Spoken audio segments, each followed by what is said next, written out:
sound on there. Just turn it up a little bit. Sorry about that. Let's try that again. Hello, everybody. Welcome to another episode of Sparks Plays Minecraft.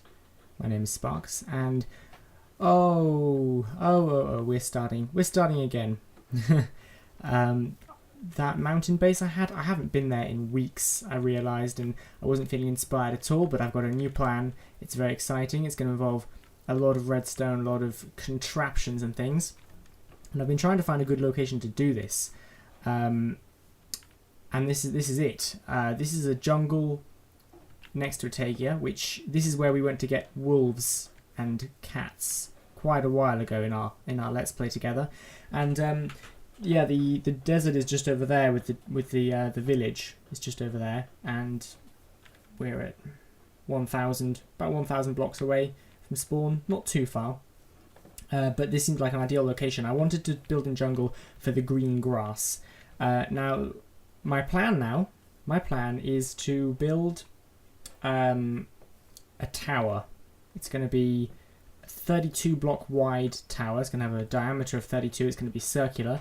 It's going to rise up. And the reason I'm doing this is because I was so excited by how well that floating mob trap I built worked over by the witch hut. And I thought, I really want to build something that uses that. So, rather than just building a floating trap, I'm going to build a mob trap at that height, but I'm also going to have a tower underneath it that contains farms to do other things. So we're going to have, each level is going to be dedicated to a different form of automatic production, and there's going to be storage at the bottom, and it's going to be automated and intelligent to a degree. The reason I'm buying a taiga is because it doesn't have such nice grass, but I want to get an automated, an AFK ice farm, which I've designed, which I want to build near this thing. So we're fairly close to that taiga.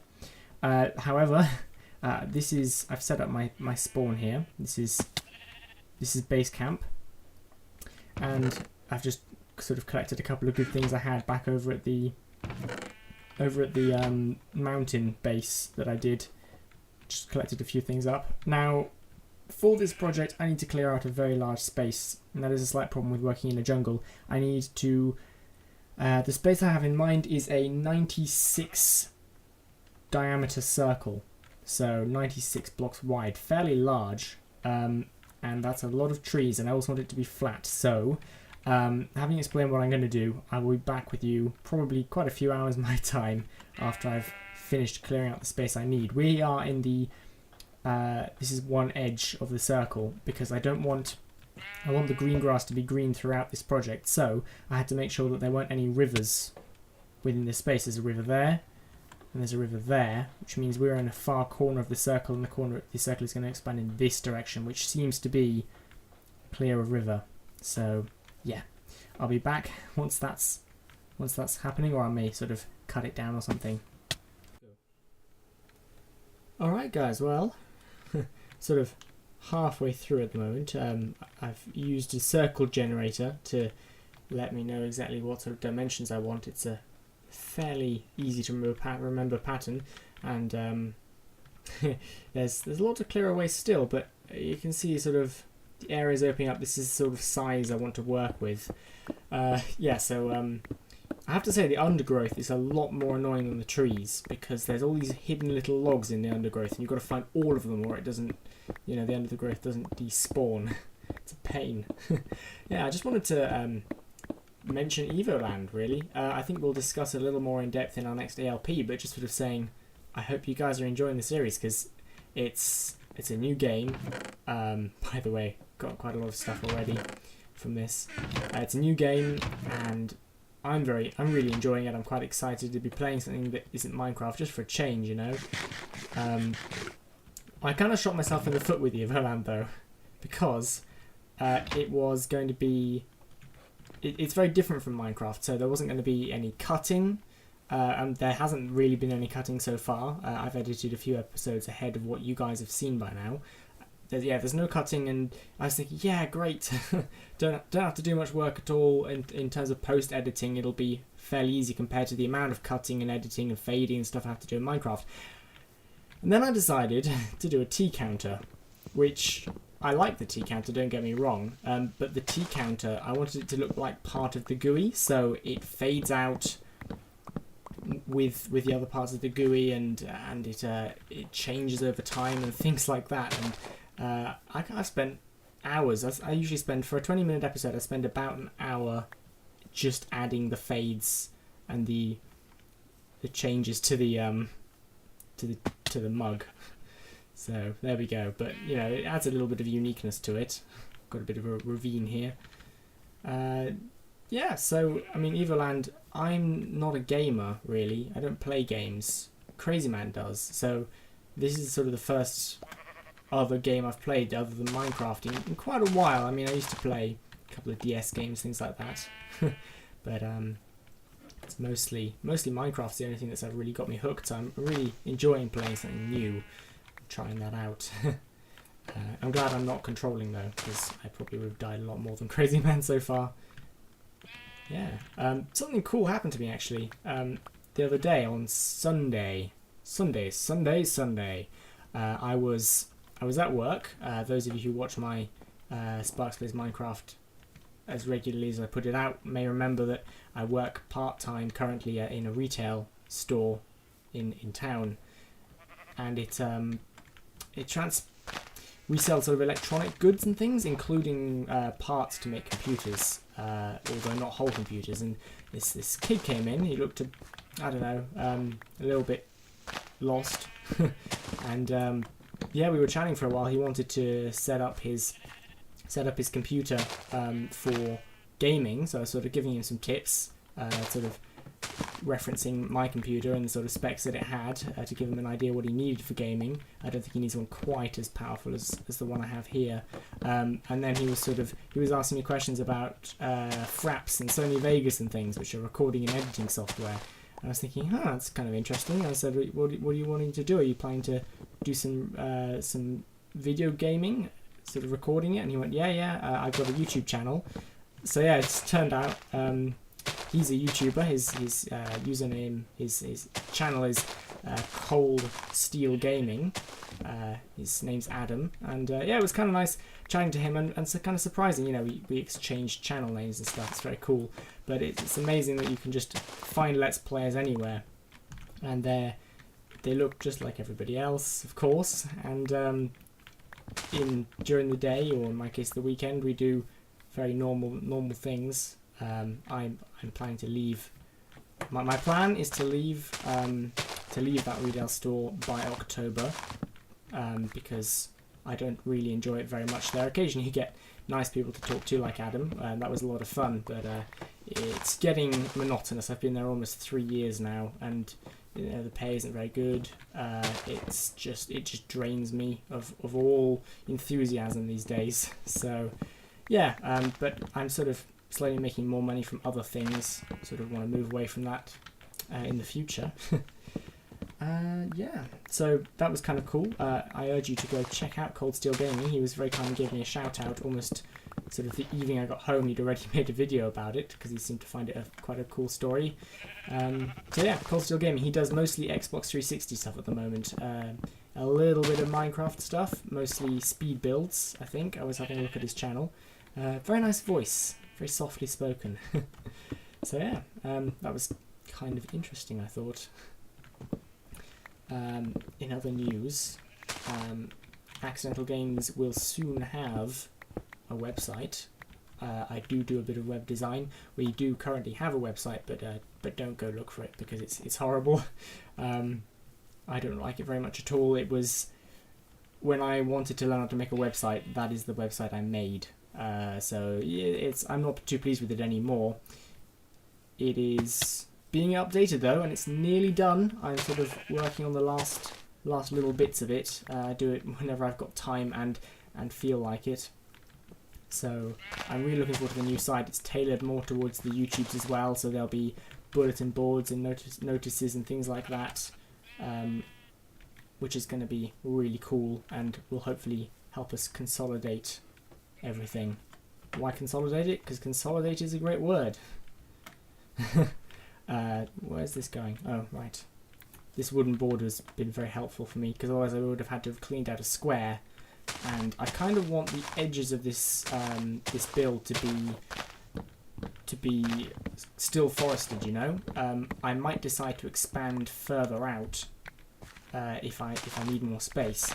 But the aim with this surrounding ring that I'm clearing out at the moment is I want to cut it into eighths and then have each eighth with a farm for something that can't really be automated particularly well, like not 100% automated. So like, or mostly just for decoration, to be honest. Like I was thinking of having 1/8 would be wheat, which looks really nice in quantity, and then we could have 1/8 which is sugarcane, or you know, carrots, potatoes, things like that, and they'll partly be there for decoration, partly they'll just be growing there while you're in the tower, so that'll be handy. Right, trying to work out where to put away these logs here. These hidden ones are really annoying because if you miss one, nothing despawns around here. Yeah, so the new website is coming along soon. That's on that side of that, so I can leave it. I made a mistake. That's what this trench here is. Here it goes 5 3 3 2 2 2 2 2, but I went 5 3 2 2 2 2 2, and I missed one of the threes, and everything went horribly wrong, and that's why building the circle took much longer than it should have needed to. Yeah. Something else I wanted to say. Oh yeah, this area. I'm a bit confused about this now because I was looking it up and I was sort of trying to work out exactly what it is. But I once read, well, I say once read, it's one of my favourite series. It's by Alison Croggan as the author, and it's a series of sort of epic books called The Gift, the Riddle, the Crow and the Singing, which is I've always really enjoyed. And in these books they used a descriptive word for the area around a castle or a town, which is the agricultural area that supplies all the food and things. The peasants would live on it, and they'd have farms, and they called it a fesse, Fesse. And I looked up its definition, and it seems to be a horizontal line on a shield, according to Google. My Oxford English Dictionary didn't have the word in it at all, so I'm a bit confused. I wanted to call this area the Fesse, mostly because I love the name. It just sounds so awesome. Fesse, the Fesse.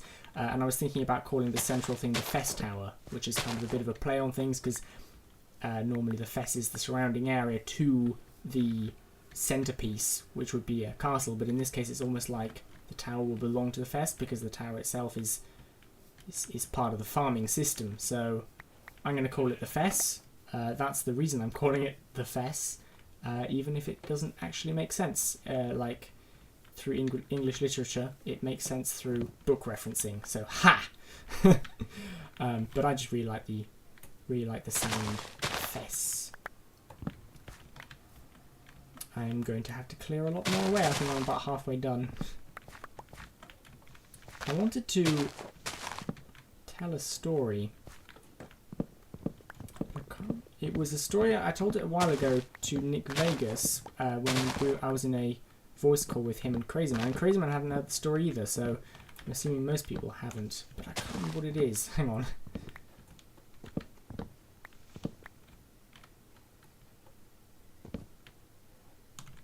Oh, yeah.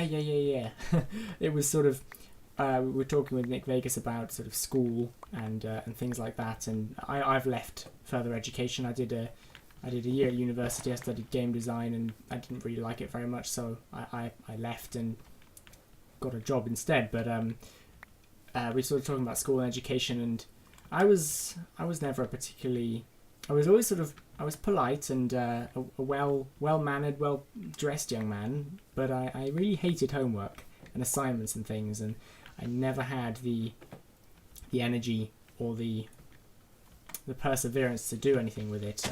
Like my German homework, for example, at sixth form, I'd always be doing that the night before or the morning before, just in the common room. But yeah, this one time when I was must have been about year 9, which I don't know what the American grade is. I must have been about 16, something like that, we had a geography assignment, and geography is one of my least favourite subjects. I really didn't have much care for it at all. I have nothing against the usefulness of geography, but in the classroom I didn't feel like it was interesting at all. So yeah, we had this assignment, see, and I didn't do it. I couldn't be bothered. I kind of put it off and put it off and put it off, and then there was the deadline, and oh well. So I was in the class and I was thinking, please don't ask about the assignment, please don't ask about the assignment, and the teacher went, okay, right, I'm going to collect all the assignments up. It wasn't like a big assignment thing towards your grade or anything, it was just a general class marking thing. And I did a very, very bad thing, and I kind of feel bad for it now, although it wasn't too evil, I suppose. I'm sure the teacher got over it. As he went around the classroom picking up people's assignment papers from them, I'm using American assignment, test paper, project paper, I don't know. As he went round, I ducked under the table, much to the confusion but gratifying muteness of my fellow classmates. And as the teacher went round and collected each person's paper, I sort of followed him from behind, sort of crouched down. Amazingly, nobody commented on it. And yeah, so he got to my space, and obviously I wasn't sat there. So he just passed me by, and as soon as he passed, I sat back down. And he collected them up and continued with the lesson. And about 3 or 4 days later, he came to me and said, Sparks, because he used my screen name. He said, I don't seem to have your paper. Could you hand it to me, please? And I went, you lost it? You lost it? I spent ages on that. And he was like, oh, no, I'm sure it's somewhere. Sorry, never mind. Never heard back from it. He even gave me a good grade. So I feel a little bad about that, but Nick Vegas had a good laugh, as did Crazy Man, so I thought it was an interesting story. Yeah, I'm trying to get better at this sort of the storytelling stuff. What do you people think? People of the internet watching. Do you like stories? And what do you think about that story? Do you think I was in the wrong doing that? Do you think it was a bad thing to do, or just a little bit funny? I don't know. I don't think the teacher got into trouble for it or anything. So, and I was slightly embarrassed, crawling on my hands and knees, but sometimes one has to do these things. Right, I'm going to clear the rest of this area.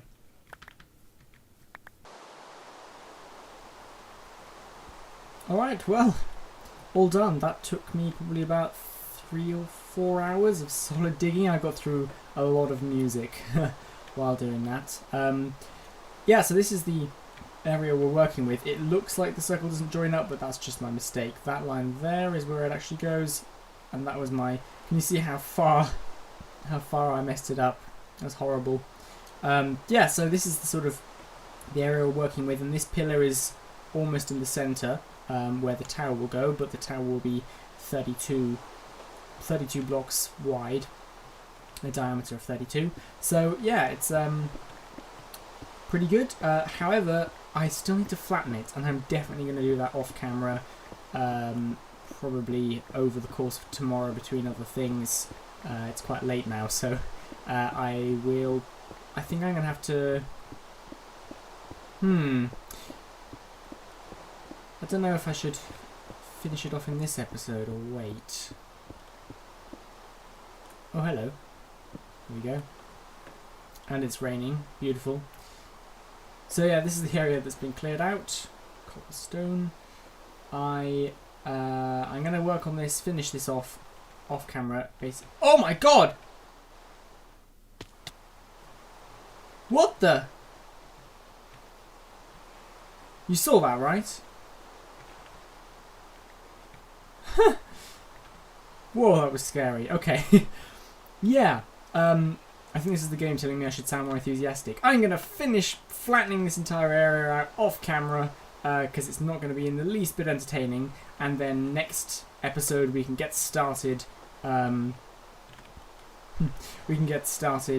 Actually building up the tower, the subdivisions, things like that. I'm just going to show you that we did get a lot of stuff, which is good really, because I mean, we can use this as building material for the tower, I suppose.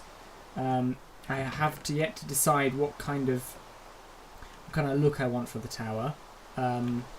Like the material it's going to be made of. It needs to be something easy to get hold of because it's going to take a lot of blocks to get up to the build limit. Got to get up together now. Oh, the mouse jumped. Oh, whoa, oh! Ah. Oh, they're invisible. Ah.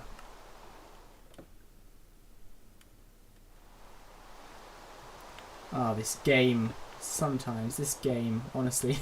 Yeah, so thank you very much for watching. If you have any suggestions, do you reckon wood would look good for the tower? I imagine it's kind of hard to imagine a 32 diameter. Oh my god. Well, you know, whatever. Bye.